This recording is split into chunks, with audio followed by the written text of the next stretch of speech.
Hi there, it's Sam from poodles.co.uk. Thank you for joining me today. Today I wanted to do a tutorial for you to show you how to make a pizza box. This is actually modelled on a traditional pizza box where the sides close in and there's a hidden closure. It measures 3.5 inches this way by 1 inch this way, so it's perfect for holding 3x3 cards and their envelopes, which you can see inside here, but it's also ideal for holding soaps and gifts and what have you. And as you can see, the sides go on the inside and there are little flaps here that slot down on the inside here. Can't get this in at this funny angle. There we go, and they hide away in there, and those are the hidden closures, so that literally is modelled on a traditional pizza box that you would get your pizza in. So I'm going to pop that to one side. I have already prepped up the one that I'm going to use, the one that I'm actually going to build in the video, but I wanted to show you the scoring on a piece of scrap cardstock that I've got. So this measures 10 inches this way by 7.5 inches this way, and you score it at 1 inch, 4.5 inches, 4.5 inches, 5.5 inches, I'm glad that's scrap cardstock, and again at 9 inches, and then turn it round and score it at 1 inch, 2 inches, 5.5 inches, and 6.5 inches.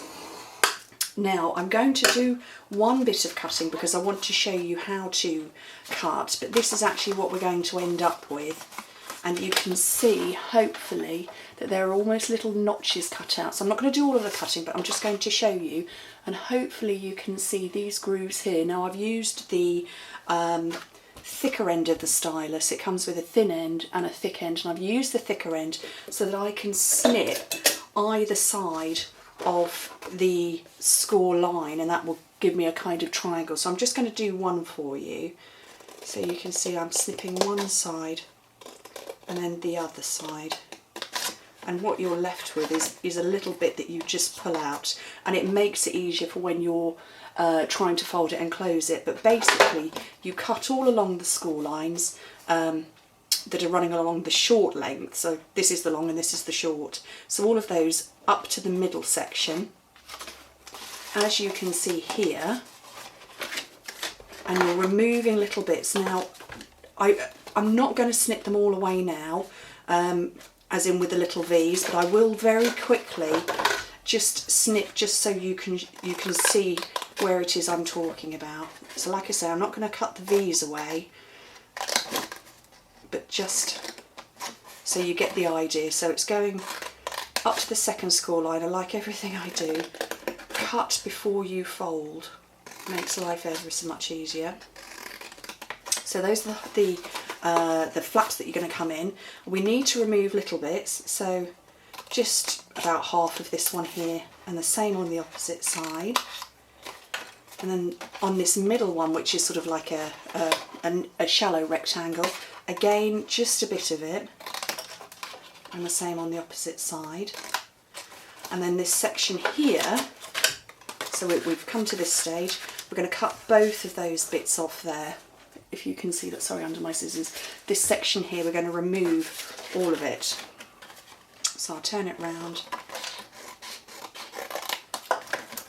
and the same on the opposite side. So what you're left with is this shape here. Okay, so I'm going to get rid of all of that, just move it out of the way.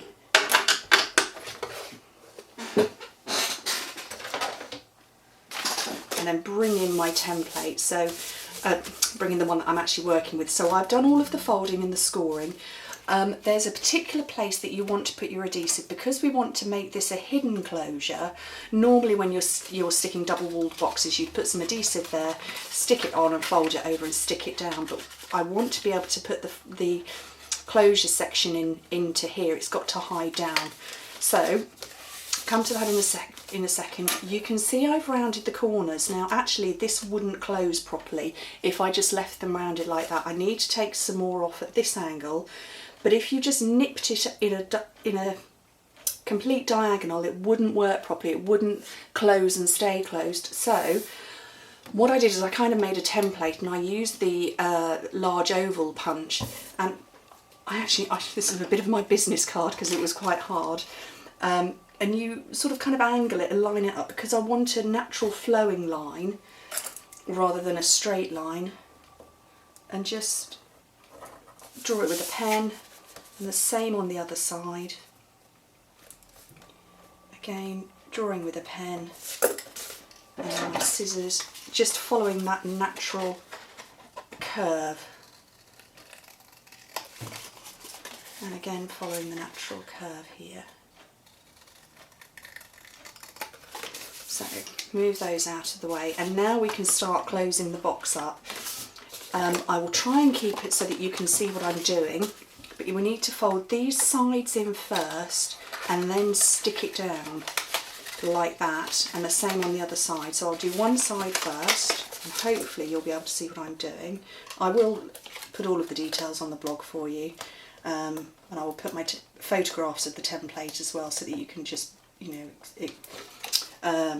zoom in. No, you can click it to expand the picture, enlarge the picture, that's the word. So hold your sides up, hopefully you can see, and just fold it over.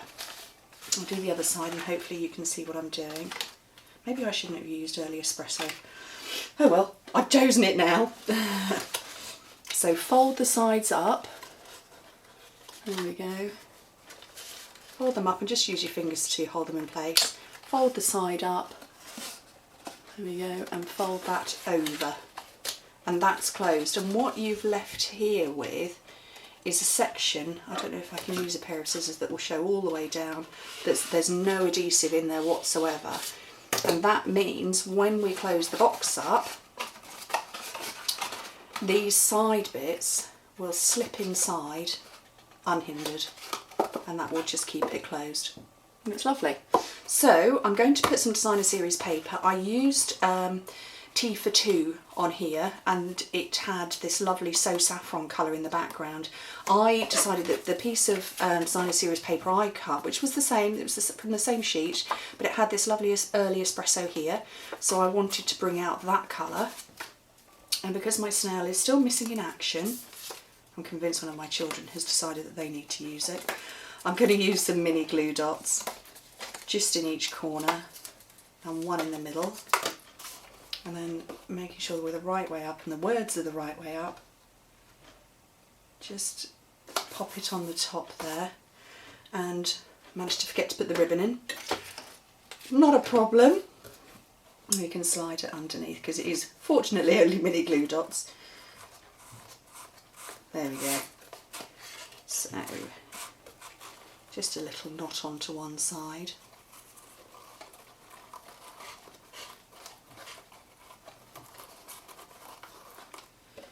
Just snip that bit off for now. And then I liked the triangular design here, but I also liked the spots. So I decided I was going to use the Pennant punch, and I was going to do the double layer. So this is a bit of the cardstock left over from my original A4 sheet. So I want to have the background in the early espresso. There's one there. And then with some very vanilla, and I can't find my ink. There it is. I have now lost my stamp. There it is.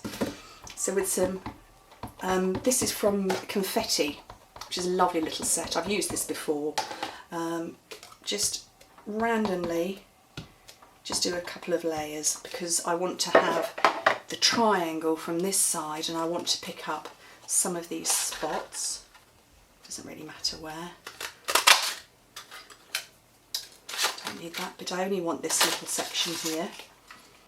And I'm just going to, I've lost my sponge. I'm not going to sponge the edges. Oh well, not to worry. Some dimensionals. Pop that on the back and on the top there. And the same on here, but I'm not going to take this one off just yet because I want to attach it onto the top here. Now I've got a hole punch. And I'm just going to go with one corner. I'm going to punch it out a few times because this hole punch isn't quite large enough to get a piece of ribbon through. But if you punch it through a few times, I don't know if you can see that, it's probably better to turn it that way, you get a slightly bigger hole. Slide it through and tie in another little knot over the top, maybe a double knot. No, just one's fine. And then peel off the backing of that dimensional, position it, pop it over, snip off, and that is an easy it's actually 3.5 by 3.5 pizza box with hidden closures, and you can see it sits nicely inside. Hopefully you can see that, and it's just a different take, but like I say, it's actually modelled on a pizza box that I deconstructed when we had pizza one night a while ago, and that's it. Anyway, if you've got any questions, you want to know how to get hold of any of the supplies, let me know. As I said before, I will put all the dimensions and details on the blog for you, and pictures of the template that I was using, and I look forward to hearing from you soon. Thanks very much. Bye.